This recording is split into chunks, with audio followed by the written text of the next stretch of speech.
Like so many of us, 2020 literally pulled the rug out from under my feet, and when all was said and done, my life was a hot mess.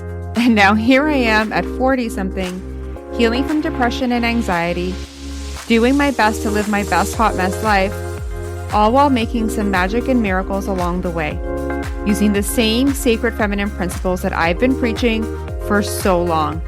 And now I get to share all of that with you. My name is Maria, aka the Femme Coach, and you're listening to the Femcast podcast, the podcast for wild, sassy, and spiritual women who are ready to tap into their sacred feminine superpowers to live their best hot mess life. This podcast is listener discretion advised for mature content and coarse language.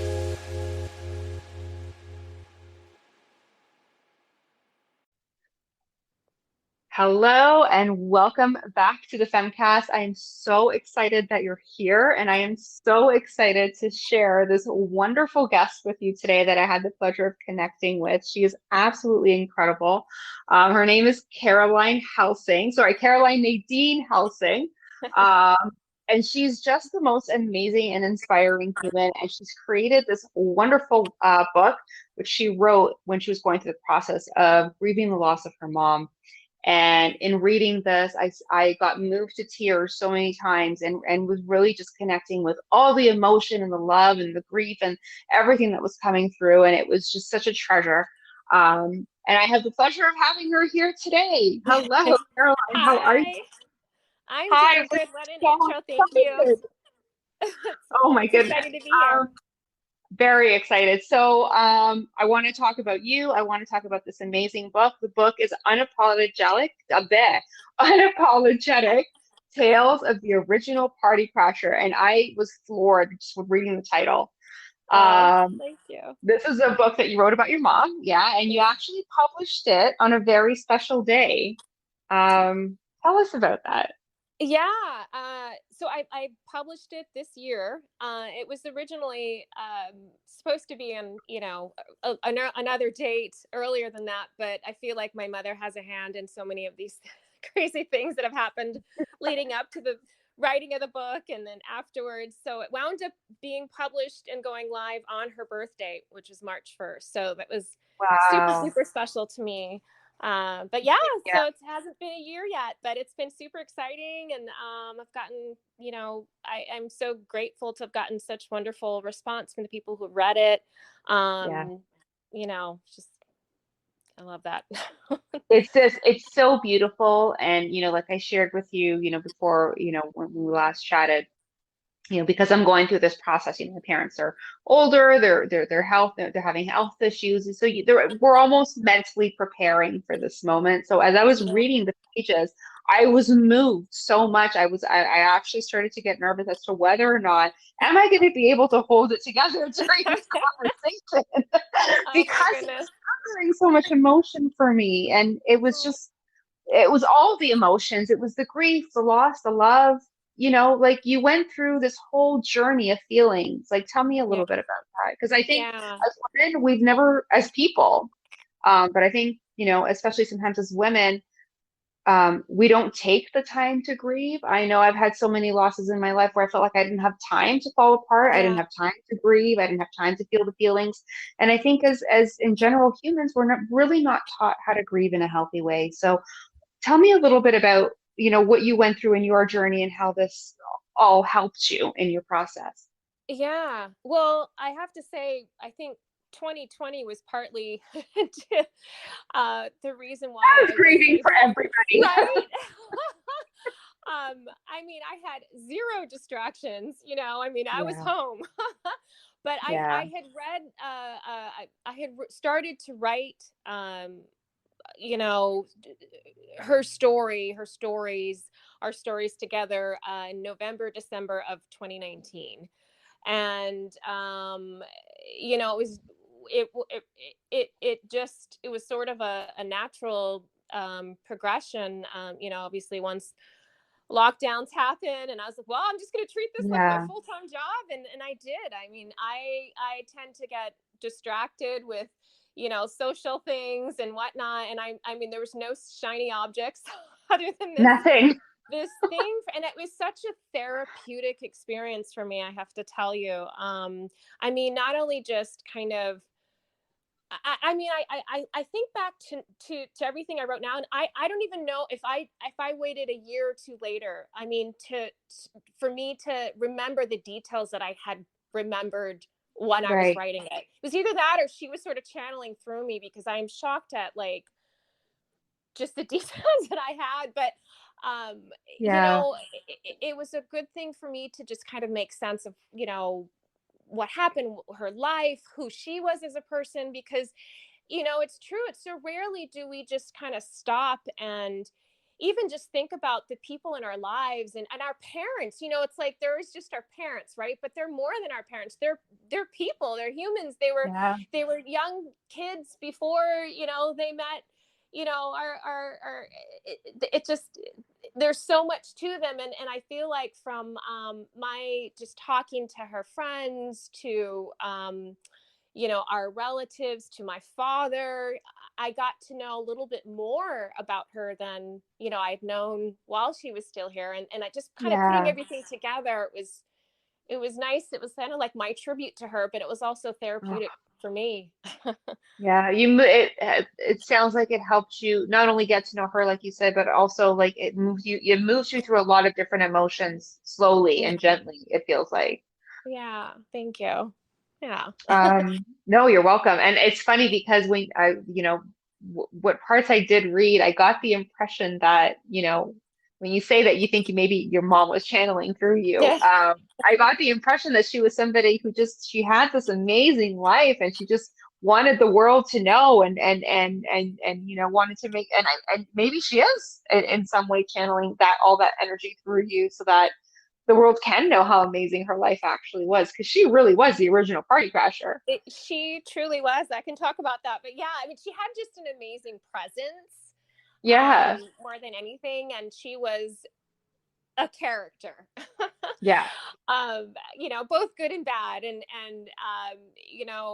Just, but I was able to kind of, just like I said, just kind of make understand uh why she was the way she was, yeah, by allowing myself to like to talk to her um cousins, or talk to just her best friend, and everything kind of made more sense after you know putting all the pieces together. yeah, And for example, like, because yes, she was the original party crush. She I when she was in her 20s, she was very good friends with Ron Galella, who was the original paparazzi, basically. Like, he yeah, was the photographer who shot those Jacqueline Kennedy Onassis pictures of her walking across the street with her hair kind of blowing in front of her face, and she was wearing yeah, the striped shirt. And I mean, he shot everyone from Brando to, like, literally everyone. And so when he was yeah, first starting out, um, I mean, for all intents and purposes, I think they probably dated, but anyway, but they were very good friends. right. And he would invite her to these premieres in that were Wow. happening in New York City, these movie premieres. And I called them the Bonnie and Clyde team of party crashing, but the only shooting being done was by the young photographer and his camera. Um, but they literally Wow. helped each other get in, because they would come in, and she'd hide his camera under the table, and then, like, let him do his thing, and she'd sashay off to look for Sinatra, or whoever it was Oh at my the. And goodness. she had an obnoxious amount of confidence. So I mean, she'd just go right up to whatever table, oh, Sinatra's gonna be there, I'm gonna sit next to Rizzo, his bodyguard, and just chat with everyone there. And I Oh mean, my. she just didn't care. And I mean, that's one thing that she it's like I mentioned, there's so many lessons she taught me. I mean, she was Yeah. not your typical mother, as I'm pretty sure you can probably gather. Oh yeah. um but, like, like, she didn't, it's not like she helped me with my homework, or taught me how to cook, or, like, Right. whatever, any of that stuff. But she taught me so many things just by my observing how she was and how she went through life. I mean, and then how she made me feel, Hmm. like I could do anything. I mean, she instilled so much confidence in me that I love that. I've been able to try so many different things throughout my life. And I never felt like, oh God, well, of course I'm human. Of course, yes, I am I going to fail or whatever, but in a way, it doesn't necessarily stop me because, and I think it's because, I always kind of knew that I had that love to fall back on, if that makes sense. Yeah. No, Um, absolutely so it I'm does. great. Yeah. And so, um, but she was definitely, a character and a half, and completely opposite from my father, who was literally the exact opposite. I mean, he's a wonderful man, but like my mother's from the big city, New York City, and my dad's from a Yeah. small town. My mother was a professional dancer. She used to dance for the Lou Walters Review, which was like a Wow. showgirl in Miami. My dad grew up in a family where, it was more like Footloose, like Yeah. dancing is just, you don't do that. Oh my That doesn't gosh. happen around here. Yeah. So, Wow. but they just, he grounded her, and she just made life exciting. Yeah. you know, Opposites, right? um, Opposites. yeah, completely. So it was fun to grow up in that, with that, I guess, as a child. Amazing.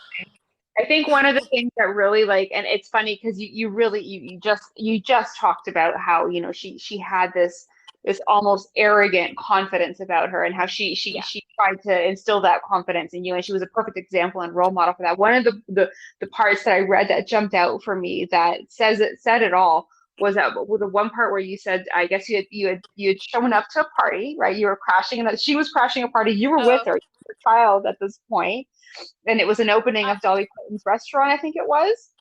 yeah, it was on a Halloween night. Yeah. I believe. Yeah, we were actually, so this was in Hawaii, and Dolly Parton had opened up a restaurant called, what is it, Dolly Parton's Dockside Plantation or something. It was in Yeah. Hawaii. And there there was lots of press, and lots of the huge crowd in the parking lot, and we Right. just happened to be there. I think we were coming out of some establishment, and we're like, oh my gosh, this is what's going on. So of course my mother's like, oh, do you want to go, let's go in or whatever. And I was a kid, I Yeah. think I'd said I hadn't yet grown into my comfort of breaking the rules. Right. And I she, love that. before I could even really say anything, she just disappears off into the crowd, and is like, nonsense, you just have to walk in like you own the place. And Oh, that was just her air about her. I love that though. We Yeah, could all benefit from that, taking on that kind of attitude for five absolutely. minutes a day. Yeah. Yeah. Wow. Yeah. So she lived that way though. Like this is just who she was. That was just the energy that she carried around with her everywhere she kind of went. Yeah, to an extent. I mean, yeah, to an extent. I mean, everyone's layered, and there were Right. times when I have to say that from the things that I gathered and learned from her, I was able to help her with her confidence. So, Hmm. and there were moments where she was sad about things, and like I said, I think you had read, was in that same chapter where I had come across the gratitude bowl that Yeah. no idea. She used to call me for anytime any celebrity, any person from her era had passed away. I would get a phone call Yeah. and she'd be in tears, and and Oh, which makes sense because it was like and here's the thing, at the time you're like, oh my gosh, mom, yeah. it's okay, but I now, upon reflection, and this is what's so beautiful about doing something like this, about my doing this, was I understood why she was so distraught, because these are basically the people that kind of like raised her in a way, Yeah. and it's like a part of her was, she was losing a piece of her when a piece of her era was, Yeah. was leaving. So, but there was a moment where, I don't know, I think I was telling her, the things that I would do when I got sad. And of course I would get sad. And sometimes what helps me is to remember things that I'm grateful for. And I have this, gratitude jar. And I told her that at the end of the year, my husband and I will open it up, we'll throughout the year, we'll put in things that we'll write it down on a little piece of paper, things that we're grateful for.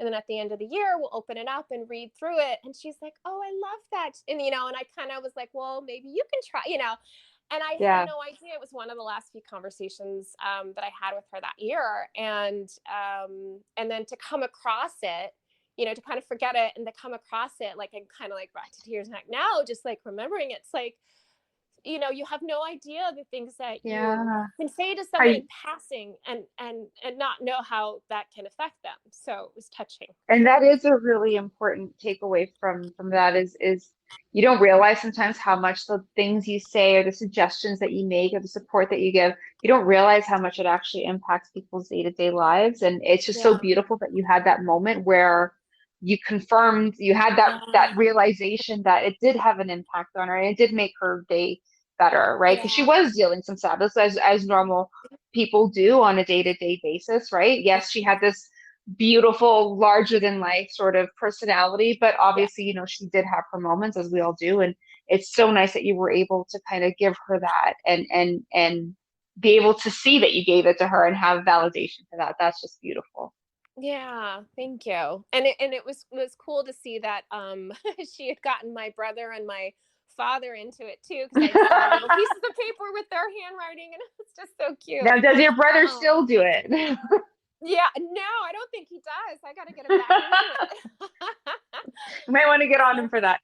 And you also mentioned being there for your dad too, as a support for him as you were going through this whole, here you are having to go through all your mom's stuff and, clearing everything out and, also having to support your dad who was clearly, having, he couldn't even, from what you said in your book, he couldn't even go into her room after, because it was just her space, right? So how do you cope with the grieving one parent while also supporting your other parent? Yeah, right. How do you just do How? it? It's kind of like, how do you pack up a life? How the heck do you do that? You just, there's no way, but you just somehow do it. I don't know if this was in the book, but they were married for 50 years. Wow. And she went into hospice on their 50th wedding anniversary. So there were so many, and it's like coming up on that time of year, she went into the hospital on Christmas Day.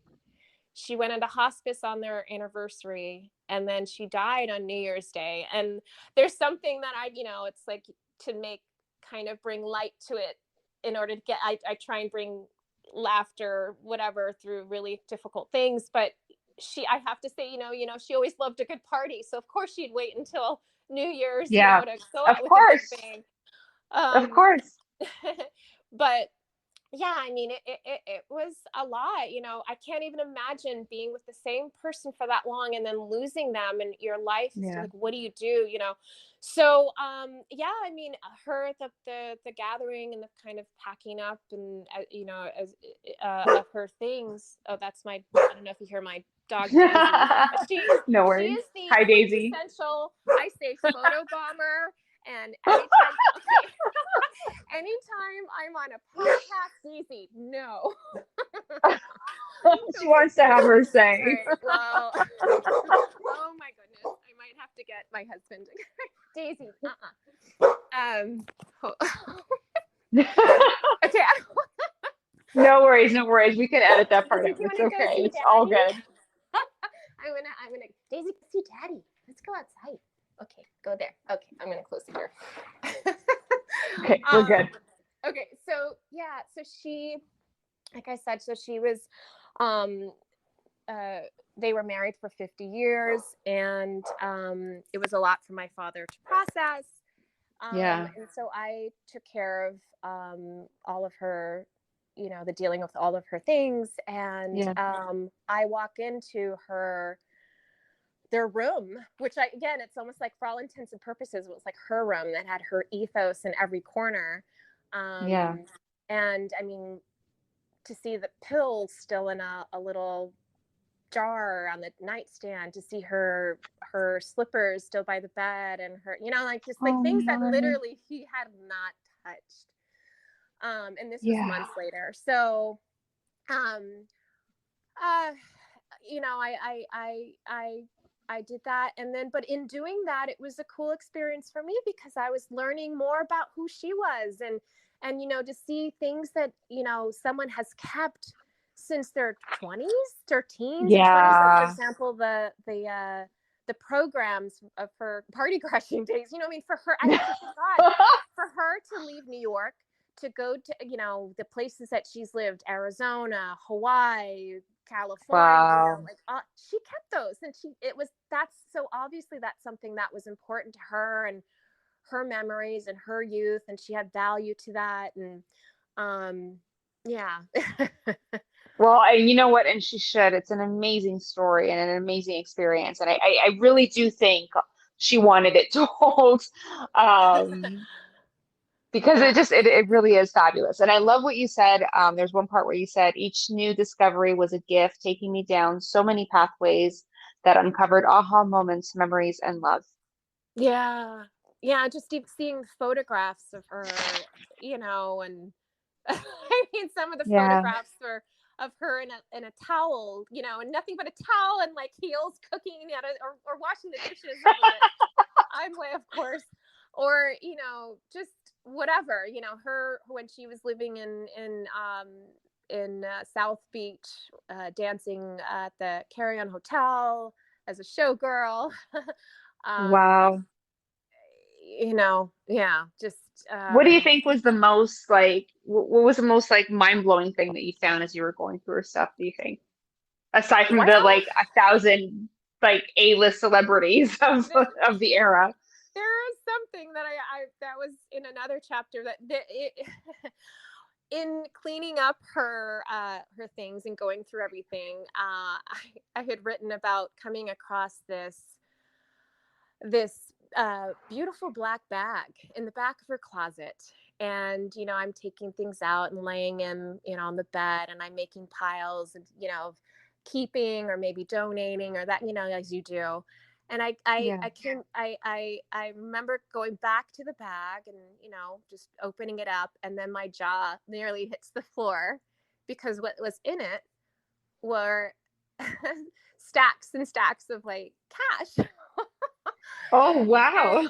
And it's funny because it was like, this is the way that she, of course she didn't do anything normally, so of course she would No. bequeath her thing, or I mean but I learned from my father that she had only like I don't know, I can't remember the year how old she was, but it was quite late there. She had opened up a savings account, um, and or a checking account. And I go, Wow. well, at first I'm like, okay, this is part of her quirk, right? Her quirks, and Right. but then I go, well, as I look into it, I learned that it wasn't until the 1970s that a woman was even allowed to have her open up her own checking account apart from her husband. Yeah. So there were so many things and so I'm like, okay, then I started thinking about it. It's like, if a young girl grows up, most of your how you look at life, how you look at yourself as a person, as opportunities for yourself and whatnot, kind of are instilled in the first few years of life. Yeah. Girls in that era, young girls, if they're growing up going, okay, well, a bank account is just for men, or whatever, you know what I mean? Like, I'm just going to Yeah. keep my money in a shoebox or whatever. Like, yes, of course I can make money, and it's like you cash it. You can't really, I mean, you can't have like your own credit card or whatever unless you're married, No. like things like that. So those ways of thinking are kind of like ingrained in you, if I'm making any Yeah. sense. And so I'm like, okay, that kind No, of makes sense absolutely. why she didn't even want to be bothered. Why mess with the system? She's got a bag in the closet. It's what I mean? It works. So It's a I good came across system. a couple of those finds. So it's so funny though. That was probably the most mind blowing thing. Um, Wow. yeah. Different And then worlds. like a safe deposit, you know what I mean? That kind of thing. But you know, I thought also something that my father had come across was pretty um, special and kind of mind blowing too. My parents, you know, I don't remember how I was. I remember I was quite young when I noticed that they weren't wearing their wedding bands. And I mean, they had them, and then they like, I guess, you know, maybe my mother made took hers off to make room for shinier, you know, bigger baubles. I don't know. And maybe they had a fight. I have no idea. I'm like speculating, but I mean, you know, I knew they were always very much in love, but for whatever reason, like they didn't always have the band. And okay, that's fine, whatever, who cares? But they had lost it. My father said these were lost for years and years. And Oh, after she wow. passed, they were found together. And that's another thing. It's like, wow, that's so cool. Like, I don't know. I mean, what are the chances? So kind of looked at it like that was her way of saying that they'll always be together, you know, even in death. Because they were very much in love. That's So, so beautiful and so perfect timing too yeah. for that. Yeah. Wow. He must have been really moved by that when did you find them or did he find them? He found them. He found them. Yeah. Wow. Yeah. Yeah. So, That is beautiful. yeah. Yeah. What do you think was the most healing part of all of this for you? Um, well, I have to say it also was uh, a beautiful thing for me to get to know the man who was my father, you know, like the man behind the dad. My Yeah. father was always very um just private, and you know, was my mother was always the demonstrative one, the physically demonstrative, you know, you know, the more boisterous, and my father was more soft Yes. spoken and whatnot. And so, you know, when my mother passed, you know, I'd call my father on Mother's Day because, you know, I can't call my mom, or, you know, I, you know, we Yeah. we talked a lot more, and I got to know him a lot more. And so I'm grateful for that, you know, kind of was bringing us close together. Um, there's so many things that, you know, getting to know her best friend more. I mean, it just kind of forced me in me wanting to write this as authentically as I could, and to even just, you know her as authentically as I could. I not only wrote from my memories, but I talked to the people who were special to her, and obviously, you know, to family members and to my father, and that just all brought us all very much closer. So That's hopefully beautiful. that's answering your question. But yeah. No, no, it totally does. And of all the amazing memories and stories and experiences that you shared about your mom and just the life that she led, what do you think was your favorite story to learn about or to tap into Uh, that I you mean, love talking about? I loved writing about her youth with her best friend Marilyn, in the Catskills. I mean, if I don't know if are you an Amazon Prime member, or do you I'm watch not. Amazon? Okay, so the Marvelous Mrs. Maisel is one of my favorite shows, and that's on Okay. Amazon. And it's about a comedian, you know, during the 50s and 60s, and there's a moment where she's, you know, uh, spends a lot of time in the Catskills, and or what else can I the Dirty Dancing. Are you familiar? Did you watch that movie, Yes, Dirty Dancing? I Okay, did. so that also takes place in the Catskills, and so she, you know, spent a lot of her time there in her youth, because her best friend Marilyn was a singer, and she would perform there and open up for all the acts, like, you know, Shecky Green and Milton Berle and like Sammy Davis Jr. I mean, like, and so my mother hung out Wow. with all of these people, and so to learn about that was super exciting and fun, and so that was probably one of my favorite chapters to write. Uh, but also, and this is the reason, it's actually was the impetus for me even to start writing. Um, when my mother passed, you know, she didn't pass with an after death plan. A lot of us don't Right. really think about that, or my parents are certainly not one to ever want to talk about it, and so Yeah. then you're kind of left with, well, what would they want, and Yeah. I had to go by a couple of things that she had said in passing. Are you familiar with the department store, Bergdorf Goodman in New Oh, York City? yes. Okay, so that was one of her, Very well acquainted. yeah, okay. So that was one of her favorite. I mean, she, as she was a true New Yorker, and there were so many things and places about New York that she'd always told me about and loved so much. I mean, that was like her true love. I feel like that city. But she told me in her dramatic fashion that she would say things. She'd be like, "When I die, I want my ashes spread across Bergdorf Goodman." And so I was like, well, How do you manage that? well, it inspired me to just bring her back to her favorite places in the city, and so I write about Aw. my experience doing that, and in a way, it was also like this therapeutic like journey between two people, one that's still here and one that has passed, and it was like I saw these places and you know these locations through her eye, through her, like as if she had seen, like I was seeing them through her eyes, going back to these places. And so it actually is it was the first chapter that I started to write about. And it wasn't until the end of the book, obviously, that it's in there, but yeah, it's what inspired me to start writing. And I'm very much a journaler. I'm very much someone that's I love to record things. I love to, Oh I'm my God. memories, I'm all about that. So I'm glad that I wrote that, and it just kind of inspired me to just continue to write her stories, if only just for me.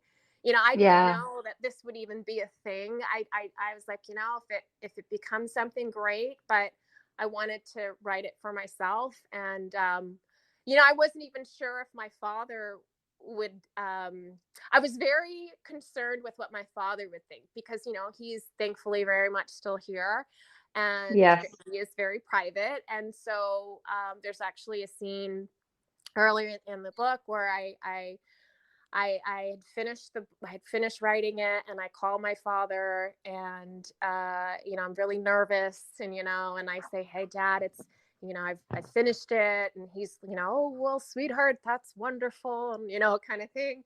And Yeah. I'm really nervous, and I'm like, "Oh, I'm scared." And he's like, "What, scared? Scared of what?" And I was honest. I said, "Scared of what you're going to think," and I explained why. And he's like, "Oh, honey, these are the memories that you have of your mother. And, yes, I'm private, but I'll just have to take that in consideration." And anyway, so after he basically kind of gave me the permission, so to speak, Oh.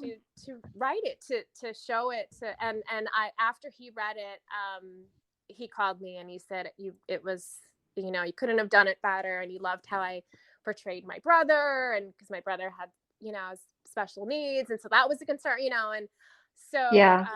it was lovely to get that response from him. That's Yeah. amazing. That's amazing. And I know there's always this hesitation, especially when you're talking about real situations that affect real people. Mm-hmm. But you're such a kind person. Like I can't imagine you ever doing anything in a way that would be hurtful to the people that you love. So, Yeah, I thank you. mean, yeah, Yeah, it was important for me to tell it as authentically as I could, but with love, of course. Of So course. What do you think has been of everything that you went through and the in terms of the process, right? The process of writing the book and packing up your mom's things, for somebody out there who, might be grieving the loss of someone, who might be having a hard time, what really helped you move through that grief that made it easier, that maybe might help that person today? uh, well, for me, in writing the book, or in In moving general, through the just grief. moving through the whole Yeah. journey. Yeah.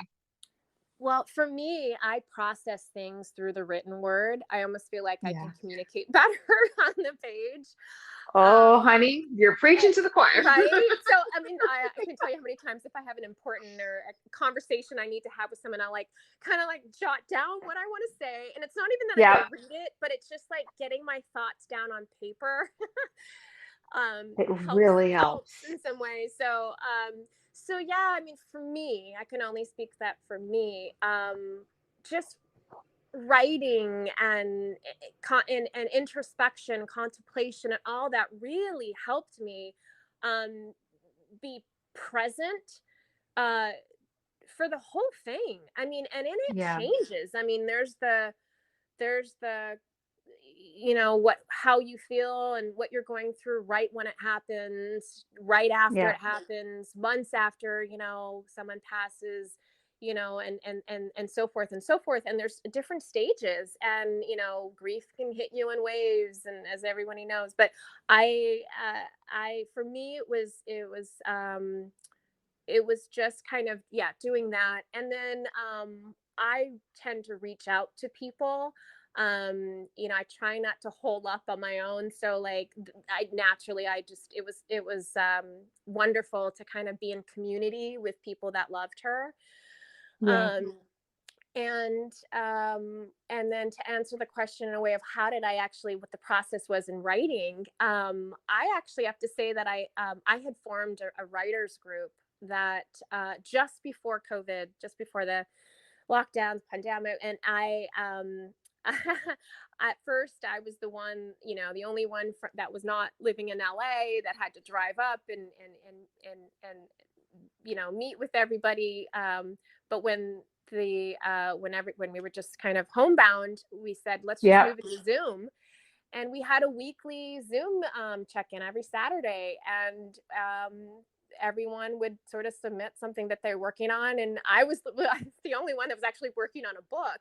But I Oh, used that wow. to, yeah, I used that to kind of just be my, in the back of my mind, I've got, so I've got people that are waiting on, and it didn't matter if I did submit something, nobody would care. But that was That my was your thing. accountability Yeah, check-in, it was my basically. accountability Yeah. check. Exactly. Yeah. Yeah. So Oh, that that's helped. awesome. And you probably helped some people along the way get a lot of their feelings and Yeah. frustrations being Right. in lockdown now. So it's Yeah. kind of a win-win. Yeah. Um, okay, your mom's life is just incredible. The stories were incredible. Which one do you think she wants the world to know the most? Like of all the celebrities and the celebrities she met and parties that she crashed, which one do you think she wants the world to know? Say, hey, I was here. I was with this person. Yeah, I mean, it's hard to pick one. Probably her youth and her party crashing days. I actually opened the book up with a conversation that I had with an intuitive, a psychic. Yeah. I was Hmm. like, I happened to talk with one, and I just, you want to know, is she okay? Is your mom, Yeah. what are they doing now? And I didn't even have to ask any of those questions. She automatically was like, your mother, she passed. And then, and she's like, was she just the life of the party? And that's sort of how I open it up. And because it's like I'm speaking to a woman that did not know my mother, yet somehow knew everything about her. And Yeah. so, and it's like she saw her, she was in her 20s. They say if you are able to reach someone that way, um like a medium, that Yes. they are able to reach the person at the age that they see themselves. And Yes. so she reached her in her 20s. And so I think she always saw herself, in her 20s. It's funny. Even I have a running joke in my book too, where my best friend's mother, growing up, my best friends, when they first met, she asked how old she was, and my mother's like, how old are you? And she's like, I was like 30 or whatever. And she's like, yeah, I'm 32. And then and she was a lot older. And then I think like if years later the same question came up, but she was still 30, like she'd forgotten to like change her. Oh, my mom did So that. My mom was 37 for like 10 years. forever, yeah, yeah. And Mom, she how come just you're still 37? exactly. And she wound up moving to Palm Springs, and at the end, and she was like, oh, this town, there's so many old people, like she Oh knows my me God. way older than she was, and she's like, oh, but that's part of her charm. That was part of, I think, what made her internal, made her ethos so youthful. Like she was, Yeah. her body may have, but she was still so youthful, Yeah. until the end. So yeah. And that is so beautiful. And it really is a mindset. Like if you Yeah. believe that you feel young and you believe that you're young, then you're You are. still, the life is still there. You are, Yes. like, it's just, it really is just all in the mindset, right? Yeah. I think, and that really came through when you were reading those pages. Like it Yeah. came through I'm Yeah. here, I'm larger than life. Yeah. You're You welcome. know, I'm here. and Yeah. yeah, exactly. I'm here, you're welcome. Yeah. Yeah. Exactly. I'm blown away, like, by, your mom's, just that whole aura of liveliness, that comes through these pages, and just your love for her and how much love you brought to this process and peace and healing. And, I thank you for that because, like I said in the beginning, so many of us are so uncomfortable with grieving. We don't give ourselves time to feel the emotions. And when we do, we don't allow ourselves the space to do it in a really healthy and nurturing way. And you really did that, and you took the time that you needed to do it. Yeah. And I applaud you for that. And I hope that, as women read this book, I hope they get that powerful piece from it, that permission to just grieve and go through the process, and go through it like a healing experience, Yeah. as it's meant to be, because it really is, the way you handled it. And I'm sure there were moments where you thought, I won't get through this moment Oh, the way I'm absolutely. feeling Half the right time now. I'm writing it through tears, but Yeah.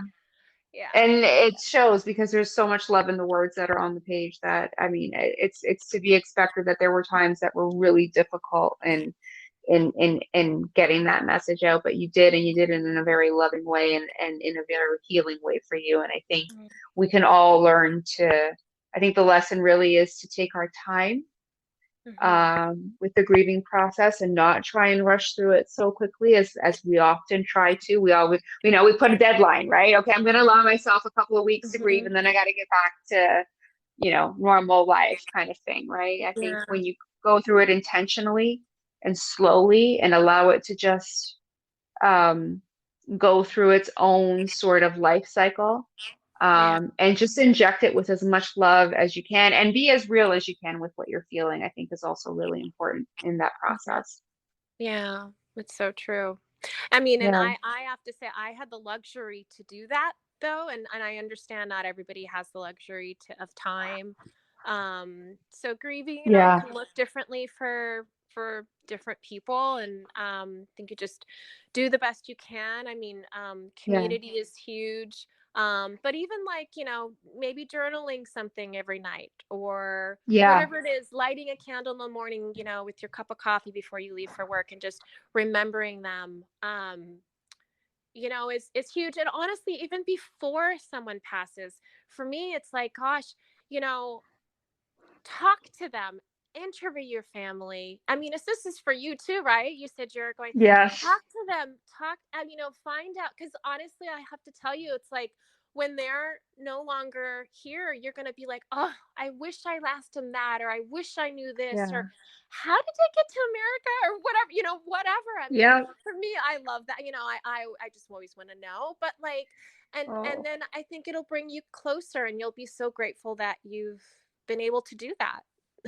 thank you So so much. That it's very, I'm trying not to cry right now. me too. It's happening.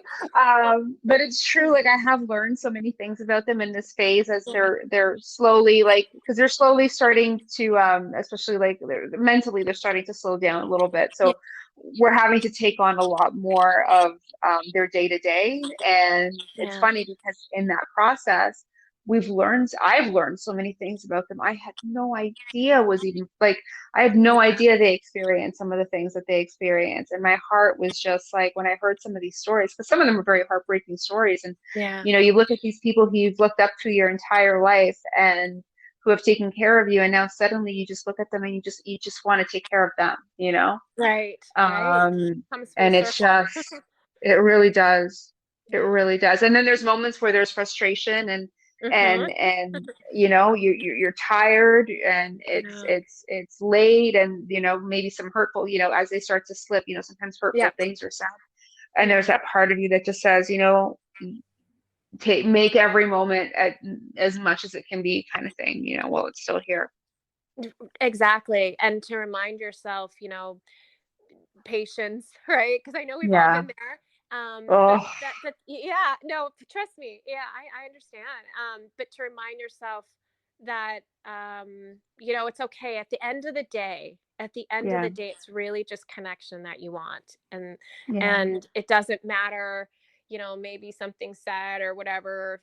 There's triggers and Yeah. we all have them, especially mother-daughter trigger, right? It's just like to remind yourself it's really, just love really is it's all just about love and connection and Yep. the time that you still have with each other, in this space. Thank you So, so much. oh, That you're is such a welcome. gift. You're such a gift, and I thank you so much for joining me here today, for sharing the story, for sharing your book, for sharing your feelings. It means so much to me, and I hope that other people who might be, struggling with letting go of a loved one, either about to or already has, wherever stage they are in their grieving process, I hope they find something with Yeah. you and in your book that can help them. And anybody who's looking for a little kick of confidence can find, Yeah. that flick of the wrist to say, oh, just walk in like you own this place, and I love that. And I'm gonna keep that. I'm gonna write that down on a piece of paper and put it on my mirror or Right. something. I was gonna say write it on your mirror. Yeah. Okay. Oh my gosh. Thank you so much, Caroline. Thank you for your time. I appreciate you. Is there anywhere, like where can people connect with you? Where can they find your book? What are your details? Um, uh, well, I have a website that kind of links everything together. It's Okay. my full name. It's carolinenadinehelsing.com. But I'm Okay. on all the socials. I'm on Instagram, Facebook, Twitter, yada yada. Yeah. People have been saying you need to get on what is that, TikTok, and I'm like, oh, I've got a few Oh my videos. I'm like, gosh, I can't do I it. don't quite understand it, but I'm trying. But I'm most active on Instagram, and there aren't. I made a decision to not have photographs in the book, because I thought your imagination was a lot more powerful. Oh, was it But ever? yeah, and but I do have photographs, video, and things like that on my Instagram. So like, if Yeah. we had recently found a video of my mother and I dancing in the middle of the living room after she'd gotten her liver transplant, all this stuff. And Oh, it was so, and so like it's kind of, I've had a lot of messages from people saying, I'm reading your book now, and like it's so cool to kind of like see the photos on Instagram as I'm reading it, or the video or whatnot. And I write it also in real time sometimes. So yeah. it's, yeah, so it's just kind of like a nice accompaniment, but Oh my goodness. yeah. That is amazing. Well, we're going to include the details to the book and to the website in the show notes. If people are listening to this on the podcast, all the links will be there. And we'll put your hashtags and everything so that people can find you. So if anyone's looking to connect with Caroline, please go over to the website at www.thefemcoach.com and go over to the podcast. Everything will be in the show notes for you. If you want to connect with her, if you want to get a copy of the book. Again, the name of the book is Unapologetic Tales of the Original Party Crasher. And And Caroline, it's it on has been such a pleasure to have thanks. you. Oh, thank you. Oh, It's been sorry. What were so you going to fun. say? No, I was just gonna say it's on in paperback and Kindle form, Okay. on And it is Amazon. on Amazon? Yeah. Yeah, Okay. yeah. We'll get the So, links there for you. No problem. oh, thank you. It's been so Thank nice you. to talk with you, and just I appreciate you being vulnerable too about your family, and helps me do the same. Oh, fantastic. Hey, you know what? If we can all be a little bit more vulnerable, I think, you know what, we'd all be in a better place. So, Yeah, I agree. and it's not always easy, but No. I do challenge myself to be more and Yeah. more vulnerable each day. So thank you for recognizing that. Thank you. Okay. Thank you for listening. I hope you enjoyed today's episodes. We will be back probably next week with another episode. Until next time, massive love. You've been listening to the Femcast podcast. Thank you so much for tuning in. If you enjoyed this episode, please follow and share. And don't forget to check out my website at www.thefemcoach.com for more resources and tools to help you harness your sacred feminine superpowers to create your best hot mess life. Until next time, massive love.